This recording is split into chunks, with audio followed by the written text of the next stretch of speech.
How to write a strong CV for your application to a US university. My name is Maria Gurjeva. I'm the founder of StudyAmerica, and we help international students from all over the world get accepted to top US universities.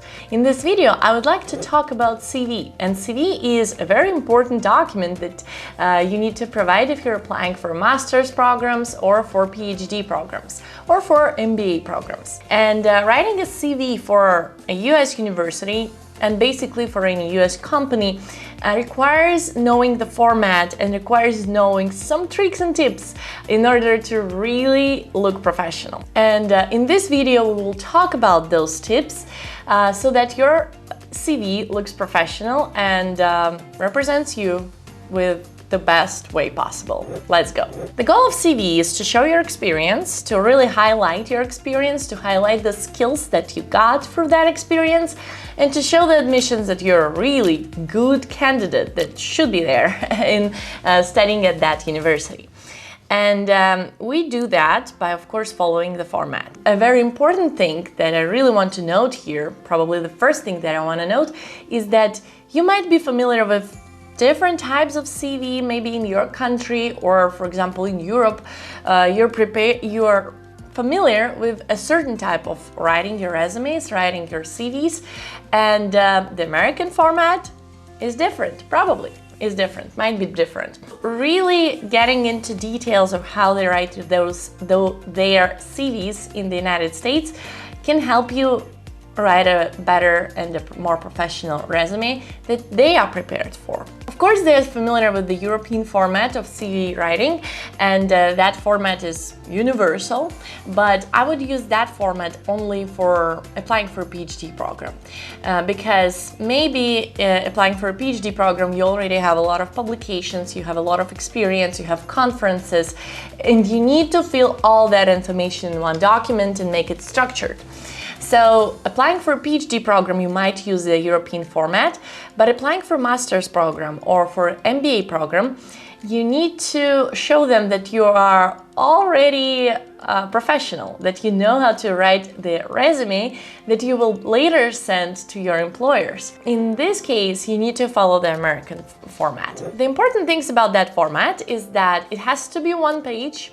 Yep, because when you're sending your CV to your employer, your potential employer, they do not have that much time to really take all those pages and to print them and to not lose all of them and to dive deep into the details. They want something like a flyer, I would say, because the flyer is your CV with a lot of details and with skills and everything that you want that you're proud of. Which is easy to scan because resumes are being scanned. They do not read it very, very carefully. Only if they're really interested, they read it carefully, but most likely your future employers would be just scanning through a lot of resumes and seeing which one catches their attention. A lot of employers in the United States actually use programs and different AI to look at your resume, and because if they get a lot of resumes, a lot of CVs, they want to somehow automate that process. So it's also extremely important to follow the standard. So the resume has to be one page, and yeah, you really need to fill all your information and to make it just one page. And sometimes it's hard if you have a lot of experience, but in this case, you need to really focus on the important experience. Sometimes it's not hard, and some students who have very little experience even find it harder to fill the entire page. But of course, it's doable, and you should just focus more on what you did, focus more on your experience so that it's full page. Of course, some tools like make your letters a little bit bigger or smaller, make your margins a little bit different, also help you to really get that one page, and not more and not less. Another thing is that you need to take care of the style, of the formatting of your information. And you can look at different examples famous examples are like Harvard University example, sample CV, Columbia University sample CV, and of course the Chicago format. And the Chicago format was designed by the University of Chicago, it's business school, and basically this is a format that was universally admitted as a great format. And you will see in that format that the way you describe your education, the way you describe your work experience is you really need to care about different types of formatting your text, and it has to be logical and easy to follow. For example, you have the university name, and the university name is always bold. Then you have your major, and your major is always in cursive. Then you have your date, and your date is always on the right corner of your page. Then you switch to your work experience, and again you follow the same logic. You type the name of the company where you worked first, and it has to be bold. Then you type your position, and it has to be cursive. Then again you type your date, and it has to be on the right side of the page. Then you also write your location, and perhaps you write your location just in regular letters, not bold, not cursive. And the same thing you do with the university studies. You also type your location of the university where you studied, and it is not bold and not cursive, it's just there. It has to have only one line where you fill all that information, but sometimes you might choose to use two lines, and for example, always transfer the location on the second line. But it has to follow the same rules of formatting, so that I look at the resume and I know how it works. And you can use examples that can give you an idea of what it looks like. And if you want to apply to a master's program, to a PhD program, or to a bachelor's program in the United States, get accepted to a top US university, and get full financial aid, do not miss my free masterclass, where I talk about every step necessary to take in order to get into university of your dream and study there for free or with a huge discount. I'll share my own experience studying at Columbia University and applying there and getting accepted. I'll also share the cases of my students who got into Ivy League schools and other very good schools in the United States, and I will tell you how you can guarantee yourself admissions to a top US university. Of course, you should have sections, and most common way to do that is to write your name and your personal information first, then to write your education, then to write your work experience, and then to write your skills. Those three sections are universal for resumes. Another important thing is that you do not name your document. You don't write, this is CV, this is resume. It's pretty clear what it is. So instead of naming this document CV or resume, you name it by your name. And the biggest thing on your resume should be your name. So it has to be bigger in size, it has to be bold, and it has to be very visible, and it has to be the first thing that is written on your resume, your name. And then we normally try to save space because we only have one page. And in order to save space, we write all the personal information in one line straight after the name. And the personal information is your phone number, your email address, and if you want, your mail address. You can do that as well. This has to be one line, and sometimes we put symbols between that information to kind of divide it, but it has to be one line. A lot of countries and different cultures of resume writing, they add more information. For example, a lot of them add a photo, the resume with a photo. A lot of them add your age or your gender or your family status. This information is a taboo for resume writing in the United States, because they do not want to discriminate anyone. And providing your photo might create bias and in choosing candidates. So the photo is giving too much information. And that is why we take photo out. This is a common culture, and we follow that common culture. So no photo in the resume. Also, no family status, no age. This is all the information that can be used for discriminating someone. That is why it is commonly agreed that we do not use that information in the resume. So it has to be just your name and your basic information, contact information, which is your phone number, your email address, and your mailing address, if you want to provide that. This is the end of the personal information.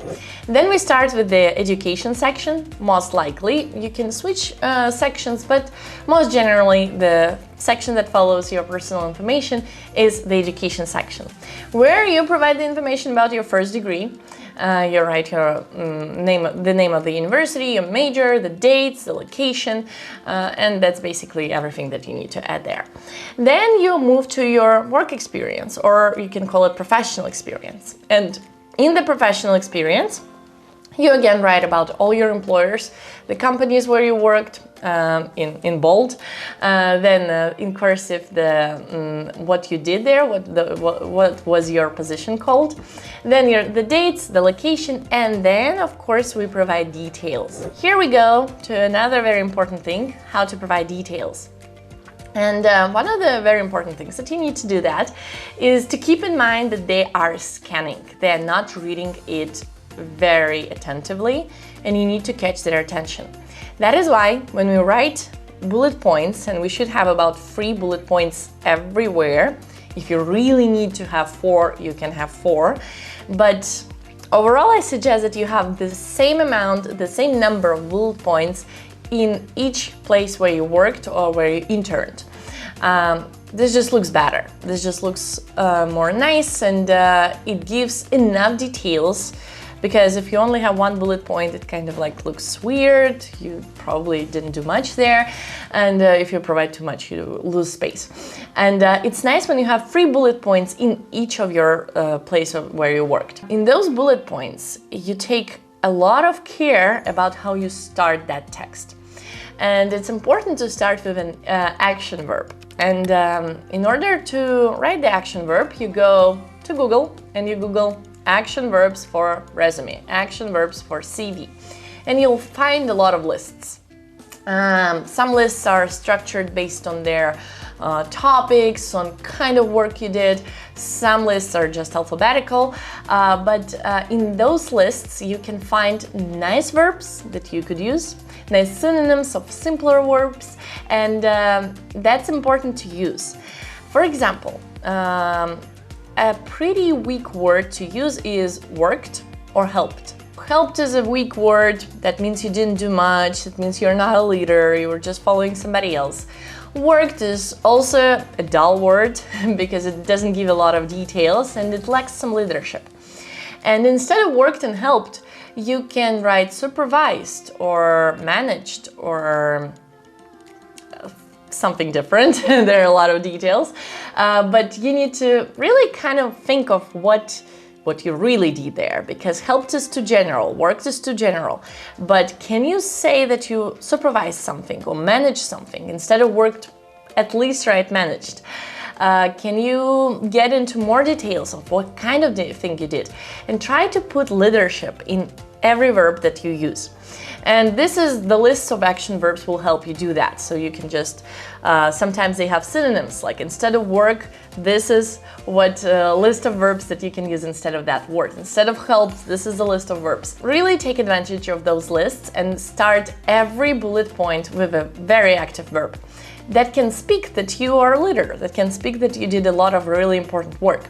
Because when people are scanning, they see those action verbs. If they see a lot of worked and helped or any other kind of weak word, they would have that impression that you did nothing serious. But if they see those important words, action verbs, they will get that first impression that, wow, this person did a lot of really cool things.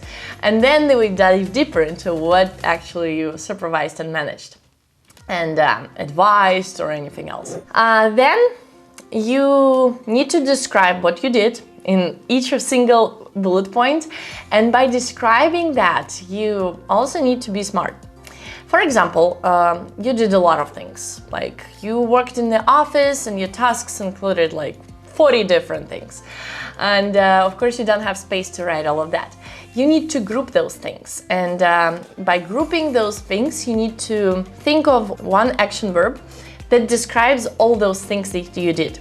And the format that you use, kind of a formula that you use in the bullet point is I did this, I did X, by doing, by, and then you use other action verbs to kind of combine and unite all those different little things that are part of this one big action verb. For example, I managed the sales department by talking to clients, by doing Zoom calls, by whatever. So this is not a great example, it's just the example of how the grammar works here. So you do the action verb, I manage the department, or I supervise the department, or whatever you did, and then you say by, and then you start providing details using the verbs in the ing form. And this will help you write a lot of things that you did, but combine them under one topic. And this would be just one bullet point and you have 3. Try to unite everything that you did under some topics and use different bullet points to write about that whole thing. And this is what you do in each of your professional experience. After you're done with the professional experience, you probably would go to skills. And this is another section, skills. I wouldn't recommend writing your personal skills, like you're goal-oriented, you're good at leadership, you have communicative skills and all of that. Your stories have to speak about that, and you will write cover letters and you will write essays. The things that you did have to speak those things. The person that reads everything that you did in your professional experience has to come to that conclusion, instead of you just telling him personally. But in the skills, it's better to use your hard skills.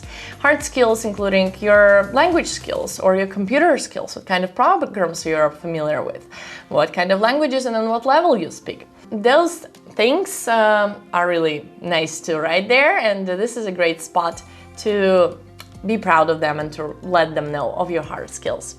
Some people also find leadership also add to their resume their leadership and involvement, and this includes all those organizations where they took part of, activities or interesting projects. So everything that is not professional experience but can be named leadership and involvement.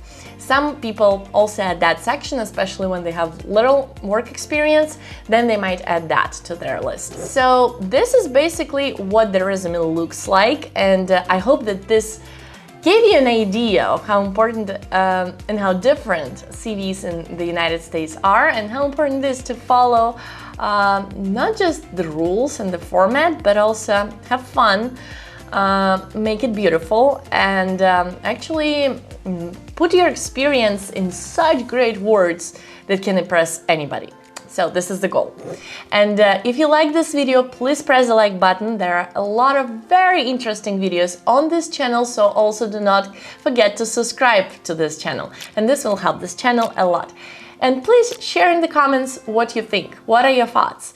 And did you get the idea of how to write CV? And did I inspire you to write a very good CV so that everybody is just so impressed that they cannot look away from it? Please share in the comments what you think. Thank you very much for watching, and I'll see you in the next videos and on my free masterclass. Bye bye!